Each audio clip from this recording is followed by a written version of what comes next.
134회 시험이 이번 그 7월 20일 날 있었죠. 그래서 제가 시험본분의 그 시험지를 구해서 전반적으로 봤는데, 이번 시험은 제가 보기엔 전반적으로 할만했다 라는 그 결론을 내렸어요.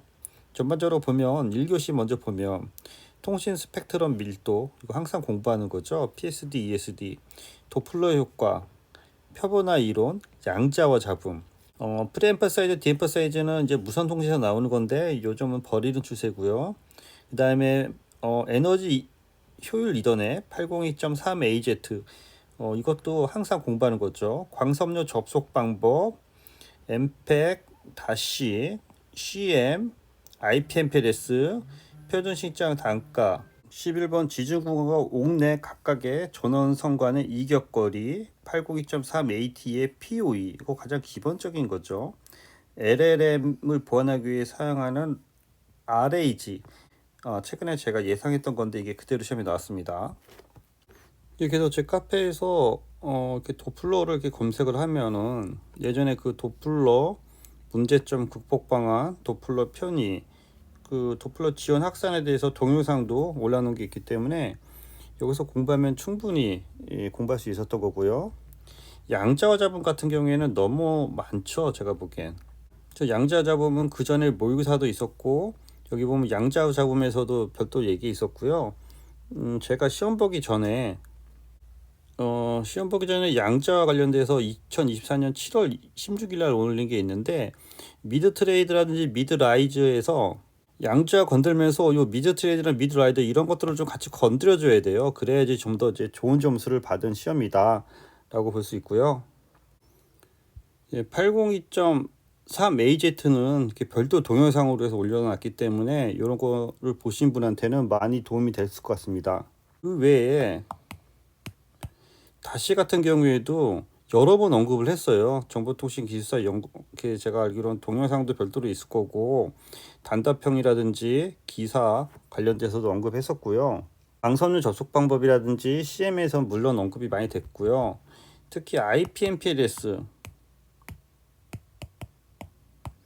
MPLS TP랑 IPMPLS에 대해서는 계속 저희 카페에서 달았던 거기 때문에 그렇게 어려운 문제라고 할 수가 없을 것으로 보고 있습니다. 2024년 6월 27일 날 이격거리에서도 질문이 들어왔었어요. 마치 저희 카페를 보고 시험 문제 낸 것 같은데, 이격거리에서 질문 드린다고 해서 정보통신 기사 한 분이 이격거리에 대해서 질문했고요. 제가 그 이격거리에 대해서 정확하게 좀 정의를 해줬어요. 이거는 정보통신 기사에서도 나오는 부분의 문제이기 때문에 되게 최근에 2024년 6월에 공부한 거기 때문에 7월 20일 날 시험 보는 분들이 저희 카페를 통해서 공부했으면 많이 도움이 됐을 것 같습니다. 특히 RAG 같은 경우에는요, 제가 반복적 RAG에서 플랜 RAG라든지 해서 7월 3일 날 기사 올려줬고요. 여기 보면은 이제 요 시험 문제가 나와서 감사하다고 저희 카페에서 올려준 분도 있고요. RAG가 최근에 그 동향이었어요. 보면에서 RAG 관련된 내용을 많이 공유했기 때문에 아마 여기서 공부하시는 분들은 크게 문제가 없었을 것 같습니다. 그래서 제가 RAG를 5월 10일 날도 이렇게 별도로 올려줬고요. 5월 11일 날 모의고사를 봤죠. 모의고사를 봤는데 제가 5월 11일 날 모의고사 낸 파일을 보면은 RAG를 이렇게 필수 문제로 해서 6번 문제로 올려줬기 때문에 저희 카페에서 공부하신 분들은 많이 도움이 되지 않았을까 싶습니다. 그래서 저는 전반적으로 1교시는 할만했다. 그래서 공부하신 분들은 크게 어렵지 않았을 것이다 라고 해서 1교시를 중하 정도로 이제 보고 있습니다. 네, 2교시에 관련돼서도 직비라든지 블루투스 와이파이 등에서 기본적으로 많이 하는 거고요. V 같은 경우에도 항상 하는 공부죠. 이동통신의 OFDM, SC, FDMA, PAPR, 이것도 항상 이동통신에서 하는 거기 때문에 세 문제나 풀 수 있던 부분이죠. 거기다가 LTEM의 마타임, 그래서 여기 시스템 구성도, 구역, 한국형 이 내비게이션에서 한국형 이 내비게이션만으로도 공부를 하는 부분이기 때문에 충분히 쓸 수 있는 거고요.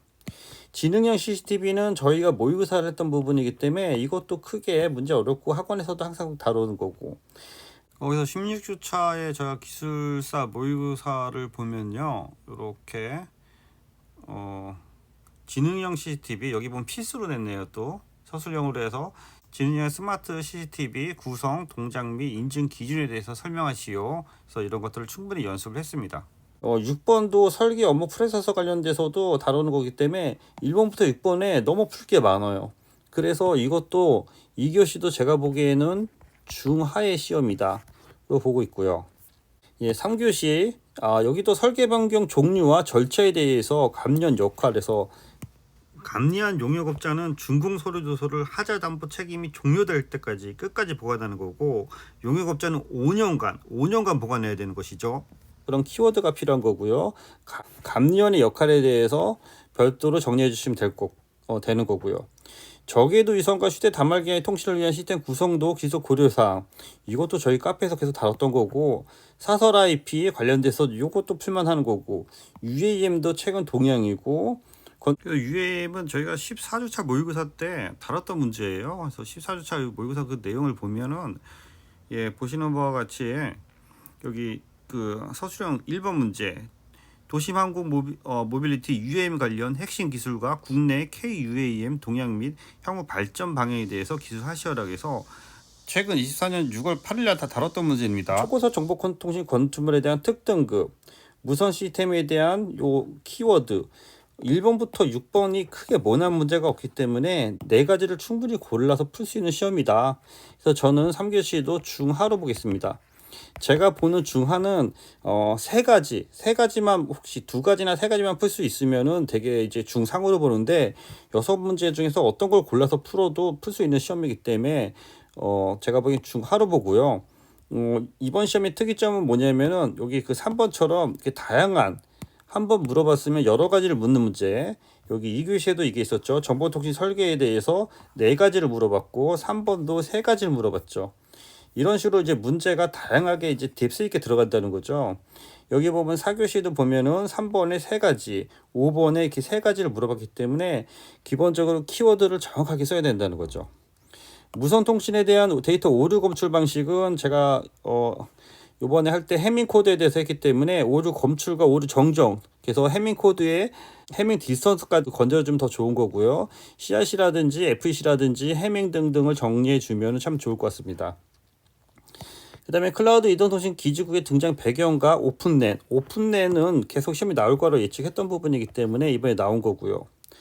이제 오픈란은 12주차에 가보면은 13주차인가요? 여기 보면은 서술형의 기존 랜과 최근 각광받고 있는 오픈 랜 기술에 대해서 비교 설명하시라고 해서 저희가 대부분 다뤘던 문제죠. 그래서 이번 시험은 대부분 다뤘던 문제라고 보시면 되겠습니다. 홈네트워크에서 네트워크 분리에 대한 표준, 요거는 최근에 많이 화두되고 있어서 나올 거로 대부분 예측했던 거고, 정보통신 공사에서 감리 대상의 공사 범위, 배치 기준, 감리원 업무, 근무 수치, 감리제도 개선 방안 항상 푸는 거고, 4번 문제도 보시는 것처럼 이렇게 3가지 묻는 것처럼 여기도 여러 가지를 묻고 있죠. 여러 가지를 각각에 대해서 정확하게 풀어주는 그 연습을 하신 분은 우수한 성적을 받았을 것 같습니다. 5번에 대해서도 이 국내 이동통신 설비 사항에 대해서 이동통신 설비 종류 및 설치 표준도, 설치 대상 등등이 있고요. 방송통신 내진에 대한 내진 대책과 성능 목표 범위에 대해서도 저희 카페에서 다 다뤘던 문제예요. 제가 보기에는 거의 80% 이상, 거의 90% 정도 다뤘던 것 같은데요. 그렇기 때문에 저희 카페에서 이렇게 다룰 정도면은 학원이나 기본적으로 공부를 오래 하신 분들은 다 무난한 시험이다. 새롭게 계산되는 문제가 안 보이고요. 신규 문제인데 좀 어려웠던 문제가 좀 안 보이고, 기존의 공부를 충실히 했던 분들한테는 키워드 싸움이었다라고 볼 수 있고요. 키워드를 명확하게 쓴 분들은 높은 점수를 받았을 것입니다. 그래서 4교시도 저는 이제 중하로 보고 있고요. 그래서 전반적으로 풀만한 시험이었다. 1교시, 2교시, 3교시 공부를 한 분들한테는 중하에서 도전해 볼 만한 시험이다. 그래서 이번에도 아마 단기적으로 공부하신 분들도 합격자가 나올 것으로 예상하고 있습니다. 점점 정보통신 기술사에 인력이 더 확충될 것이 필요하기 때문에 아마 합격자가 이번에 많이 늘어날 것으로 보고 있고요. 이번 시험에서 꼭 좋은 성과를 거두시길 바라겠습니다. 시험 보시느라 수고 많으셨습니다.